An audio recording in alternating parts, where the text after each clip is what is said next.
सबसे पहले ये कहेगा ईवीएम हैक होने वाली है, फिर कहेगा भैया वोट काटे जा रहे हैं, फिर कहेगा भैया ये जो है चुनाव आयोग बिक गया, फिर कहेगा ये कोर्ट बिक चुका है। एक बात बताइए सर, मुझे एक बात बताइए, जब भी चुनाव की बात आती है तो राहुल गांधी को सिर्फ यही चीज मतलब यही फैलाना होता है। कभी विकास के बारे में बात करते हैं? विकास के बारे में कोई मुद्दा हुआ? मतलब अभी कितने सारी रैली कर लिया राहुल गांधी ने। अच्छा एसआईआर आया था, एसआईआर में क्या था कि भाई जितने भी घुसपैठी उनका वोट काटे जाएंगे, उसका जो है विरोध क्यों कर रहे हैं भाई साहब आप लोग? काहे कर रहे हो?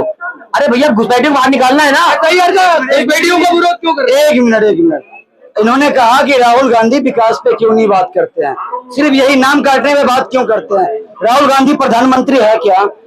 आपने देखा होगा कि राहुल गांधी जितना भाषण देते हैं वो रोजगार की बात करते हैं, वो युवाओं की बात करते हैं। मोदी जी का एक भी बात कर लो कि विकास पे वोट मांग ले, मोदी जी विकास पे बात करते हैं। अब आप बिहार के अंदर का बनोगे तो मैं डिबेट नहीं। आप मोदी जी का नाम जैसे ही आता है आप लोग माइक क्यों खींच लेते हो? क्यों खींच लेते हो भाई? क्यों खींच लेते हो? हम बता रहे हैं ना, मोदी जी ने कभी विकास के नाम पे है मजाल तो वोट मांग ले, और मोदी जी को मैं कह रहा हूँ कि अगर है मजाल तो महंगाई पे वोट मांग ले। और मैं कहना चाहता हूँ कि मोदी जी इस बार थोड़ा सा एक झलक महंगाई पे ध्यान दो।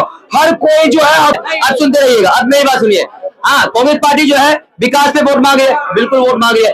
जब अध्यक्ष का चुनाव हुआ था, सरदार वल्लभ भाई पटेल के 14 वोट आए थे, 1 वोट आए थे नेहरू के, तो फिर अध्यक्ष जो है प्रधानमंत्री नेहरू को बनाया गया। सरदार वल्लभ भाई पटेल को क्यों बनाया गया? पहला वोट चोरी। उसके बाद 25 जून 1975 को जब हाई कोर्ट ने इमरजेंसी मतलब हाई कोर्ट ने जब बैन किया था ना इंदिरा गांधी को, उन्होंने क्या किया था? उठा के तुमने इमरजेंसी लगवा के लोगों को नसबंदी करवा दिया, नेता को उठा के जेल में डाल दिया। जहाँ पे क्यों किया? उसके बाद सोनिया गांधी आई। मैं बता रहा हूँ मुद्दे बता रहा हूँ, किस मुद्दे पे ये चोरी कहा हुआ है, किस मुद्दे पे वोट मांग रहे हैं। मैं वो बता रहा हूँ, मुद्दे विकास की बात कर रहा हूँ भाई साहब। कांग्रेस पार्टी ने विकास किया उसकी बात कर रहा हूँ मैं। उसके बाद सोनिया गांधी इस देश के अंदर में आती है, यहाँ पे सिटीजनशिप मिलता है 1983 में, 1980 में जो उनका जो है वोटर आईडी कार्ड बनता था। कैसे, कहाँ से? उसके बाद सिख भाई में यहाँ पे गुरुद्वारा है, किस लिए बनाया है सबको पता है, ठीक है ना। उसके बाद यहाँ पर सदन के बाहर चले जाइए, पार्लियामेंट के बाहर चले जाइए, वहां पर जो है हिंदुओं पे जो गोली चलवाई गई थी, किसने चलवाया था? इसके बारे में सब पता है। ब्राह्मण के खिलाफ 24 वर्गीय किए थे, किसने किए थे? कांग्रेस पार्टी ने। इस बात पे हम वोट देंगे। इस मुद्दे पे विकास की बात कर लीजिए। अब ये कहते भैया ये बीजेपी पार्टी ने विकास क्या किया? आप बताइए, गरीबों को क्या चाहिए? मकान चाहिए, दिए। 4 करोड़ लोगों को दिए। शौचालय चाहिए, दिए। कितना? 12 करोड़, ठीक है ना। उसके बाद पब्लिक को जो है रोड चाहिए, अच्छी खासी हाईवे चाहिए, वो भी दिए। आने जाने के लिए फ्लाइट के लिए अच्छे खासे एयरपोर्ट बने चाहिए, बनाए गए। एम्स बनाए गए, हॉस्पिटल बनाए गए, कितने? 20 बनाए गए, ठीक है ना। उसके बाद फ्री में इलाज के लिए 5 लाख तक का फ्री में आयुष्मान कार्ड बनाए गए। आप उज्ज्वला योजना दे दिया। क्या चाहिए भाई साहब? विकास में तो वोट मांगे। लोग बोल रहे हैं कि वोट चोरी कर रहे हैं, क्या लग रहा है उन लोगों को? क्या कहना चाहिए, वोट चोरी हो रहा है? सर मेरे देखिए, बीजेपी पार्टी को बदनाम करने के, प्रोपेगेंडा सेट करने के लिए पहले क्या किया गया? चौकीदार चोर है। फिर क्या बोला गया कि भैया देश को बेचा जा रहा है। फिर क्या किया गया कि भैया देश के अंदर में नोटबंदी लगाई जा रही है, काला धन लूटा जा रहा है। फिर बोला गया 15 लाख रुपए नहीं दिया, मुद्दा वो था ही नहीं। उसके बाद बोला गया कि भैया इस देश के अंदर में वोट चोरी हुई है। फिर बोला ये ईवीएम हैक हो गया। फिर कह रहे हैं चुनाव आयोग बिक गया। फिर कह रहे हैं कि जो है इस देश के अंदर में घुसपैठी इन लोगों ने घुसाए है। इतना सारा मुद्दा, इतना सारा प्रोपेगेंडा सिर्फ किस लिए? बीजेपी पार्टी को बदनाम करने के लिए। असल में ये सब झूठ है। कोई भी चीज आते सिद्ध हुआ? ईवीएम के बारे में बोला, सिद्ध हुआ? नहीं हुआ। कोर्ट जाना चाहिए, कोर्ट जाते नहीं है। जाते क्यों नहीं है?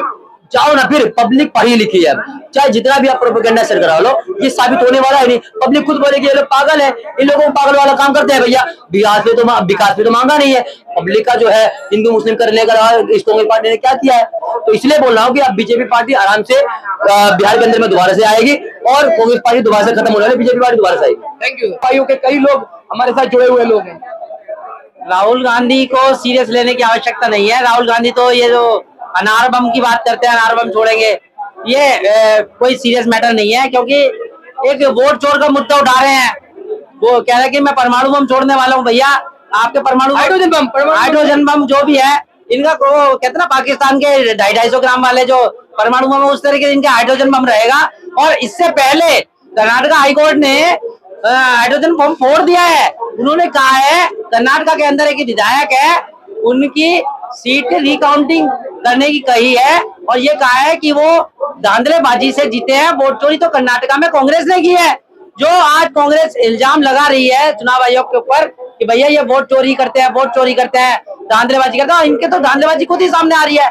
ये खुद ही उजागर हो गए हैं। तो इस तरीके से मैं तो कह रहा हूँ कि चुनाव आयोग से जहाँ जाए ये मतलब धांधलेबाजी किसी भी एंगल पे कहीं भी है वो सामने आए। तो वोट चोर तो शुरू से कांग्रेस रही है। इनके जो कहते हैं नेहरू के टाइम के नेहरू 13 वोटों के वर्सेस 1 वोट पे प्रधानमंत्री बन गए। वोट चोर तो इनके शुरू से रहा है। और आप देखिए कि आज की डेट में बिहार चुनाव हो या महाराष्ट्र में हो, हिमाचल के अंदर हो, कहीं भी हो, ये हमेशा एक ही मुद्दा उठाना चाहते हैं और हर जगह मुंह की खाते हैं। तो राहुल गांधी को कहीं सीरियस नहीं लेना चाहिए और ना ही भारत की जो जनता है इन्हें कहीं भी सीरियस नहीं लेती। तो मैं नहीं मानता कि इनका हाइड्रोजन बम में कोई विस्फोट होने वाला है। आज अर्नब जी ने बोला कि हाइड्रोजन बम तो इनका सुसरी बम निकल गया है। भैया मैं कह रहा हूँ ना, अभी बिहार चुनाव है, बिहार के चुनाव में देख लीजिएगा कितने हाइड्रोजन बम का इफेक्ट आ रहा है, कितनी जनता इनको वोट डाल रही है। मैं नहीं मानता इनकी एक सिंगल सीट अगर कांग्रेस की आ जाए तो भाई जो आप कहेंगे मैं वो करने के लिए तैयार हूँ। Thank you sir.